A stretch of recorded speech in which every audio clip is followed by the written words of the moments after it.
حامدن و مسلیًا و مسلمًا اما بعد۔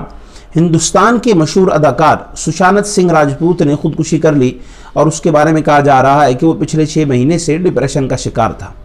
اس طرح کے لوگوں کو دیکھ کر عام عوام تو یہ سمجھتی ہے کہ یہ لوگ بڑے کامیاب ہیں، شہرت کی بلندیوں کو چھو رہے ہیں، مال بھی ان کے پاس بڑا ہے، لیکن وہ اپنے ذاتی اور نجی زندگی کے اندر کتنے ادھورے اور کس طرح کے مسائل کا شکار ہوتے ہیں، ان کے اس طرح کے افعال ان باتوں کو بخوبی واضح کر دیتے ہیں۔ یہ کوئی پہلا شخص ایسا نہیں ہے، بلکہ ماضی کے اندر بھی بظاہر بڑے جو کامیاب شخص تھے انہوں نے ایسے افعال کیے ہیں۔ مثلا امریکہ کا مشہور لکھاری ہمنگوے، جس کو اس کے ایک اہم کام کے اوپر نوبل پرائز بھی دیا گیا تھا، اور وہ کام اس کا واقعتاً ایسا تھا کہ اس کو پڑھ کر واقعتاً ایک شخص جو ہے وہ مایوسی سے نکل سکتا ہے کہ جس کہانی کے اندر ایک آدمی جو ہے وہ مسلسل 84 دنوں تک مچھلیاں پکڑنے کے لیے جاتا ہے، لیکن اسے مچھلی کوئی بھی ہاتھ نہیں آتی، لیکن پھر بھی وہ مایوس نہیں ہوتا۔ لیکن اسی کہانی کو لکھنے والا اپنی ذاتی زندگی کے اندر اس درجے مایوس ہوا کہ اس نے بھی خودکشی کر دی۔ لیکن ہم دیکھتے ہیں کہ ہمیں اللہ کا کلام ایسا خوبصورت درس دیتا ہے کہ انسان کی ذہنی سوچ بدل جاتی ہے، کہ جس کی سبب سے انسان مایوسی اور اس طرح کے دوسرے مسائل سے بخوبی نکل آتا ہے۔ اللہ کا کلام سورۃ الحج سورۃ نمبر 22 اس کی آیت نمبر 15 کے اندر یہ بات ارشاد فرماتا ہے کہ من کان یظن ان لن ینصرہ اللہ فی الدنیا والآخرہ، جو شخص یہ سمجھتا ہے کہ دنیا اور آخرت کے اندر اللہ اس کی مدد نہیں کرے گا، تو اسے کیا کرنا چاہیے؟ اسے اپنی سوچ کو بدلنا چاہیے۔ کس طرح بدلنا چاہیے؟ ایک تصور کے ساتھ۔ وہ تصور کیا ہے؟ اللہ کے کلام نے آگے بیان کیا، فرمایا اسے چاہیے فَلْيَمْدُدْ بِسَبَبٍ إِلَى السَّمَاءِ، ایک رسی لے، اوپر سے آسمان سے باندھ لے اور نیچے سے اپنے گلے کے اندر وہ پھندا بنا کے ڈال دے، اور ثُمَّ لْيَقْطَعْ، پھر اس رسی کو کاٹ دے، اور اس کے بعد دیکھے، یعنی وہ تصور کرے کہ اگر ایسا وہ کرے گا اور رسی کو کاٹے گا اور اتنی بلندی سے وہ گرے گا زمین پر، تو اس کو کیا کچھ بچے گا؟ کچھ نہیں بچے گا۔ تو لہٰذا اللہ کے کلام نے فرمایا فَلْيَنْظُرْ، اس تصور کو باندھ لینے کے بعد وہ ذرا غور کرے، هَلْ يُذْهِبَنَّ كَيْدُهُ مَا يَغِيثُ، کیا اس کا وہ غصہ ٹھنڈا ہو گیا جو اسے غصہ آ رہا تھا کہ اس کی مدد کوئی نہیں کی جا رہی اور وہ زندگی کے اندر مایوس سے مایوس ہوتا چلا جا رہا تھا۔ لہٰذا اس سوچ کو اپنا کر وہ اپنی نجی اور ذاتی زندگی کے اندر مایوسی کی وادیوں سے نکل سکتا ہے اور ایک کامیاب شخص بن سکتا ہے۔ اور اسی طرح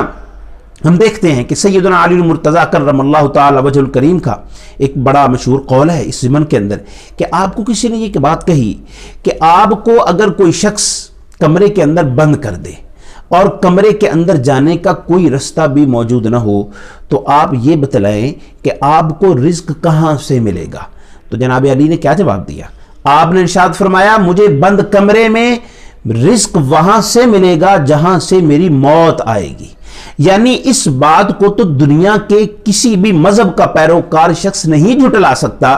کہ بند کمرے کے اندر موت آ سکتی ہے۔ لہٰذا یہ سوچ دی ہے جناب ہمارے اسلاف نے کہ اگر بند کمرے کے اندر کوئی طاقت ایسی ہے جو تمہارے اوپر موت کو طاری کر سکتی ہے، تو وہی طاقت تمہیں بند کمرے کے اندر رزق بھی عطا فرما سکتی ہے۔ اور رزق کا معاملہ یہ ایسا ہوتا ہے جس کو لے کر انسان خصوصاً ڈپریشن کا شکار ہو جاتے ہیں کہ ہمارا مستقبل کیا ہوگا، ہمارے بچوں کا مستقبل کیا ہوگا، اور ہم فلاں نعمتیں حاصل کر سکیں گے یا نہیں کر سکیں گے، اسی وجہ سے وہ مایوس ہو جاتے ہیں۔ لیکن اللہ کے کلام نے ہمیں یہ بات ارشاد فرمائی ہے کہ ہم اپنی سوچ کو بدلیں، اور ہمارے اسلاف کا یہ طرز رہا ہے۔ اور پھر رزق کے معاملے کو لے کر خصوصاً امام الانبیاء صلی اللہ علیہ وسلم کے حدیث مبارکہ ہے، آپ نے فرمایا انسان جو انتظار کرتا ہے کشادگی کا، کہ کب میرے رزق کے اندر کشادگی آ جائے اور اس رزق کے ذریعے سے میں فلاں دنیا کی نعمتوں کو حاصل کر لوں، تو وہ کشادگی کا جو دورانیہ ہے، حضور نے فرمایا سنن ترمذی کی حدیث مبارکہ ہے کہ آقا علیہ السلام نے فرمایا کہ وہ کشادگی کا انتظار کرنا افضل عبادت ہے، وہ عبادت کے اندر شمار ہوتا ہے۔ انسان کو مایوس نہیں ہونا چاہیے، بلکہ اللہ کی رحمت کا امیدوار ہونا چاہیے، اور اس بات کو پختہ اپنے ذہن میں بٹھا لینا چاہیے کہ قدرت نے کب میری مدد کرنی ہے یہ اسے بخوبی پتہ ہے، کہاں کرنی ہے، کیسے کرنی ہے۔ لہذا انسان کا کام ہے کہ وہ اپنے جد و جہد کو جاری رکھے۔ اور اس ضمن کے اندر ایک سوال یہ بھی آتا ہے کہ جس طرح اس شخص نے خودکشی کی ہے تو کسی بھی غیر مسلم اور اس کی موت ہو جاتی ہے، تو کیا ہمیں اس کے لیے دعائے مغفرت کر لینی چاہیے؟ تو اللہ کے کلام نے تو ہمیں یہی درس دیا ہے کہ ہمیں صرف اور صرف اہل ایمان کے لیے ہی دعائیں مغفرت کرنی چاہیے. جیسا کہ سورہ حشر کے اندر مشہور دعا ہے اہل ایمان کی جو ہم سب مانگتے ہیں. اللہ کے کلام نے فرمایا اہل ایمان دعا اللہ سے یوں مانگتے ہیں کہ ربنا اغفر لنا ولاخواننا الذین سبقونا بالایمان، اے اللہ ہماری اور ہم سے پہلے جو حالت ایمان کے اندر یہاں سے افراد چلے گئے ان کی بخشش فرما دے. اور پھر ہم دیکھتے ہیں کہ حضرات انبیاء کرام کی جتنی دعائیں ہیں ان کے اندر بھی یہی شرط لگائی ہے. جناب ابراہیم علیہ السلام نے اللہ سے دعا کی ربنا اغفر لی ولوالدی وللمؤمنین یوم یقوم الحساب، اے اللہ میری، میرے والدین کی اور تمام اہل ایمان کی بخشش فرما دے. پھر نوح علیہ السلام کی جو دعا ہے سورہ نوح کے اندر، اس کے اندر بھی ایمان کی شرط ہے کہ رب اغفر لی ولوالدی ولمن دخل بیتی مؤمنا، اللہ میری، میرے والدین کی اور جو شخص بھی حالت ایمان کے اندر میرے گھر میں داخل ہوا اس کی بخشش فرما دے.